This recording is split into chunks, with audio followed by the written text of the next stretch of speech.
So today we are dealing once again with the Bill C-73. We're doing a pre-study of the bill before it arrives in committee, and we have two panels. This first panel includes David Suzuki Foundation, the Manitoba Wildlife Federation, West Coast Environmental Law Association, and Eco Justice. We'll go now to the Manitoba Wildlife Federation. We have with us Chris Held, Senior Policy Advisor. Go ahead, Mr. Held, with your opening statement. Thank you for the opportunity and to be a witness. And to start with, I'll provide a little bit of background. The Manitoba Wildlife Federation is the oldest and largest conservation organization in Manitoba.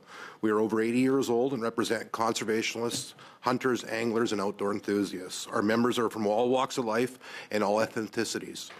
Our membership shares in a deep passion for the protection of our environment and believes strongly that all of our country's resources are a shared resource, and that it doesn't matter what that resource is, be it water, trees, wildlife, minerals, or fish. They belong to all Canadians, regardless of economic stature or ethnicity. We are also adamant that these precious resources must be managed and harvested in a sustainable manner. That's a bit of background. My specific comments on Bill C-73.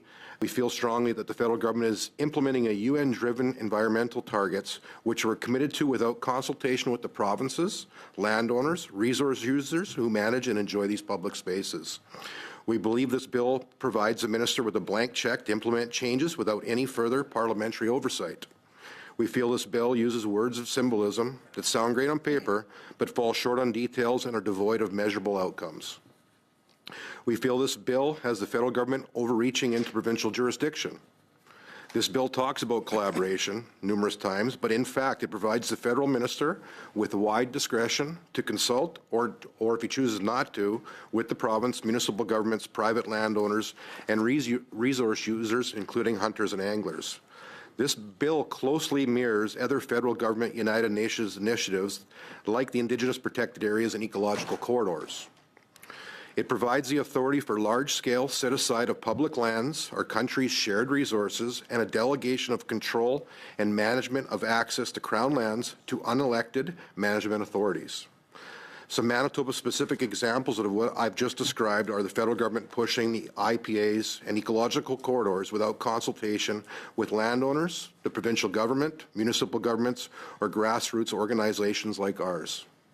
With the IPAs, we've seen the federal government deputize Parks Canada to begin implementation of the Seal River Indigenous Protected Area in northern Manitoba. This large tract of Crown land consists of an area the size of the province of Nova Scotia. This IPA is the first of 9 proposed for Manitoba and that has received initial federal funding from the $600 million federal allotment. The implementation of this IPA and the ecological corridors designed to connect the IPAs are being forced through without proper consultation, and they do not have widespread support as stated. Common sense would dictate that these initiatives are bound to fail in meeting their goals without full consultation of all invested stakeholders. How can we as a society consider restricting access to Crown resources, implement management practices on private land without including the farmers, the hunters, and the anglers who live in these areas and are the true champions in protecting our precious natural resources? We urge this committee and the federal government to rethink this top-down, UN-driven approach, stop delegating control over these lands to unelected management boards, and develop a made-in-Canada approach that engages input from all the provinces and all Canadians who cherish our outdoor spaces.